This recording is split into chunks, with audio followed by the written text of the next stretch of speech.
इदम इश, इदम इश, इदम षष्ठी का एक वचन, इश प्रथमा का एक वचन, दो पद है। प्राग दिशा जो वर्तमान अधिकार सूत्र है, संक्षिप्त अधिकार ये है, और बड़ा अधिकार जो चल रहा है ज्ञाप प्रातिपदिकात, दोनों का यहाँ ग्रहण होगा। अर्थ है प्रागदिशीयेषु प्रत्ययेषु परतः इदम स्थान ईशादेश होती। प्रागदिशीय प्रत्ययों के प्रत्यय हुए, प्रागदिशीय प्रत्यय कहाँ तक था? 5, 3, 27 तक था।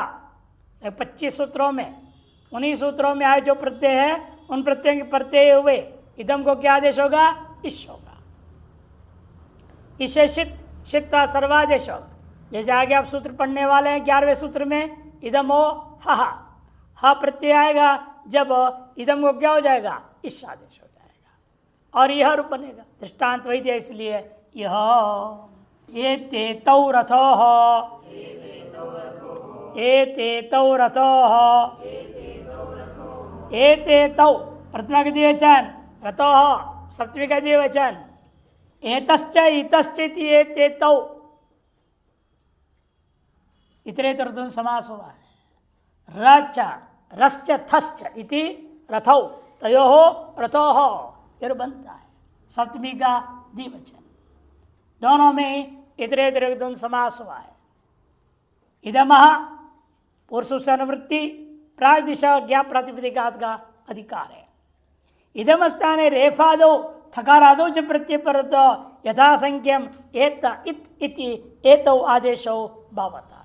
इदम के स्थान में रेफ आदि प्रत्यय पर हो तो क्या आदेश होगा?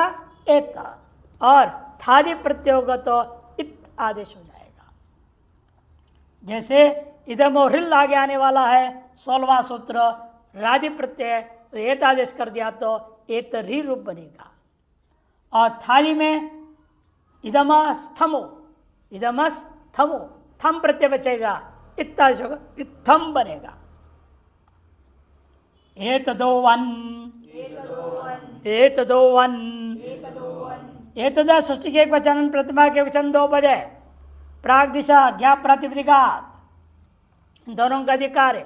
प्राग दिशेषु परदा एतदा स्थाने अन्नादेश भवति। प्राग दिशीय प्रत्ययों के प्रत्यय हुए एतद, इस प्रातिपदिक के स्थान में सर्वाधिगणी है ना एतद, उसके स्थान में क्या आदेश होगा? अन्न आदेश होगा। यहाँ भी अन्न में दो मत आदेश होने के बाद पहले नकार संज्ञा कर दो हलंत्यम, और अमात्र आदेश कर दो। अमात्र आदेश करने तो अंतादेश हो जाए, गड़बड़ होगा हलंत्य। ऐसे कहने वाला गलत कहते हैं। जैसे अन्य अनेकाल मानो, अनेकाल मानेंगे तो सर्वादेश होगा। एतत् संपूर्ण के स्थान में अन्न आदेश कर दूंगा। फिर जो विग्रह वाक्य में सुप आया, लुक हुआ है, उसे पसंज्ञा करके नलोपह प्रातिपदिक से नकार को लोप कर दो, अतः रूप बनेगा। अत्र ये सब रूप बन जाएंगे।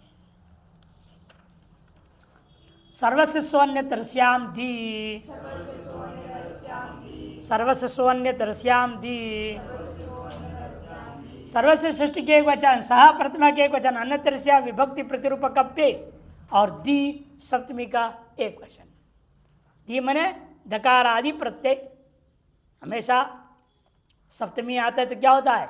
यस्मिन् विधिस तदादवल ग्रहणे, परिभाषा आती है, उसको तदादि विदित कर देता है।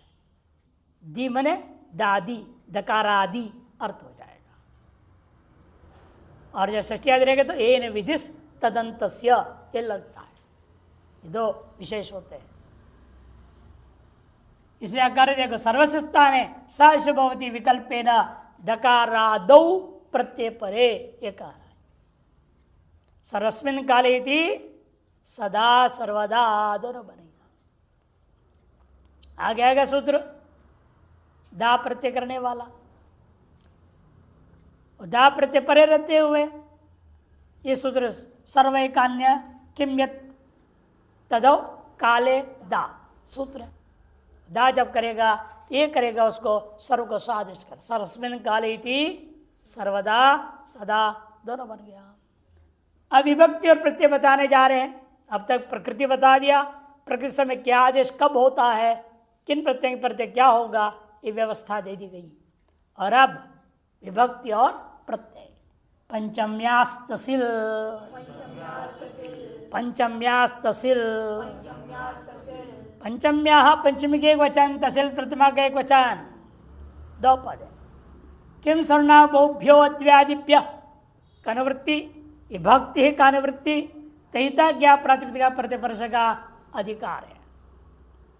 किम सर्वनाम बहु इत्येतेभ्य अद्व्यादिभ्य पंचम्यंतेभ्य प्रातिपदिकेभ्य तसिल प्रत्यय भवति। किम सर्वनाम बहु, द्व्यादि को चार को छोड़ करके, द्व्यादि चार कौन है? द्वि, युष्मद, अस्मद, भवतु, ये चार को छोड़ के द्वि, युष्मद, अस्मद, भवतु, ये चार। किम ने, किम अंत में ले लिया ना सूत्रकार ने, दोबारा सूत्रकार ने किम ले लिया है, इसीलिए किम ग्रहण कर दिया, अलग से प्रातिपदिक ग्रहण करने से चार ही माना जाएगा। सूत्र में आया ना वहाँ किम सर्वनाम, सूत्र क्या है? किम सर्वनाम बहुभ्यो, और किम आया कि नहीं आया सूत्र में? अतएव किम को छोड़िए, किम ले लिया पाणिनि ने दोबारा, अतः चार ही रहा, द्वि, युष्मद, अस्मद, भवतु, ये चार। ये चार को छोड़ करके बाकी सर्वनाम संज्ञी शब्दों से क्या होगा? तसिल प्रत्यय हो जाएगा। कस्मादिति कुतः, कस्मादिति विग्रह वाक्य करो, किम गसी और तसिल प्रत्यय, तसिल का तस बचा, किम गसी तसिल का तस, किम गसी तस, गसी लुक कर दो, किम और तस रहेगा, किम का प्राप्त हुआ, बात करके कुत्यो लग गया, को आदेश कर दिया, कु तस मिला दो, सकारांत को तस की अव्यय संज्ञा हो जाती है, सुप पाया लुक हो गया। अव्यय संज्ञा कौन करेगा? तस्चास और विभक्ति करेगा, तब अव्ययदाप सुप से पूरा शुभ लुक हो गया, कुतस रह गया, सकार को रुत्र कर दो, कुतहर बनेगा। तसेश्च, तसेश्च, तसे षष्ठी के वचन छब्बे दो पद है, अनुवृत्ति आ रही है तसिल का। किम सर्वनाम बहुभ्यो अद्व्यादिभ्य, ये अनुवृत्ति है, तहिता ज्ञा प्रतिपदिका का अधिकार है। किम सर्वनाम बहुभ्य परस्य तसे है स्थाने तसिल आदेश होती। किम सर्वनाम और बहु इन शब्दों से जो आया हुआ तसी प्रत्यय है, उस तसी के स्थान में भी तसिल कर देना, बचेगा दोनों में ही तस, तसी का भी क्या बचता है? तस, तसिल का भी तस, दोनों में अंतर तो है ही नहीं, फिर क्यों किया ऐसे आदेश? पाणिनि ने स्वरार्थ है, लित उनसे मध्यदात हो जाएगा, नहीं तो प्रत्यय स्वर है ना, आदिदाता अधिकार है उसका, आदिदात रहेगा। ये प्रत्येक आदि अच उदात हो जाते, प्रातिपदिक का नहीं। इसलिए इन्होंने तसी को तसिल आदेश कर, तसी कौन कर रहा था? प्रतियोगे पंचम्यास तसी, सूत्र 5-4-44 में आएगा। उस तसी को वर्तमान सूत्र ने क्या करेगा? तसिल आदेश कर दिया, वहां पर इस रूप बना कुतः, यतः, ततः, बहुतः, ऐसे रूप बन जाते।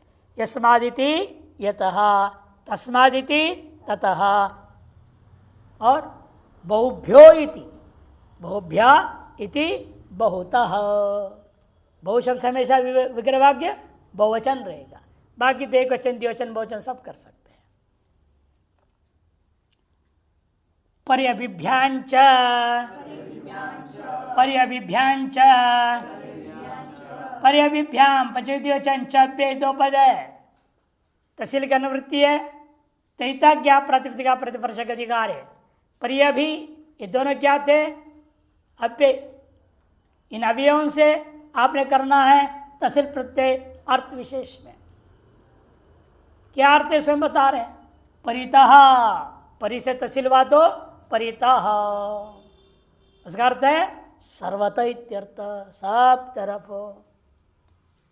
जल ही जल है, जैसे टापू, टापू क्या होता है? चारों तरफ जल होता है।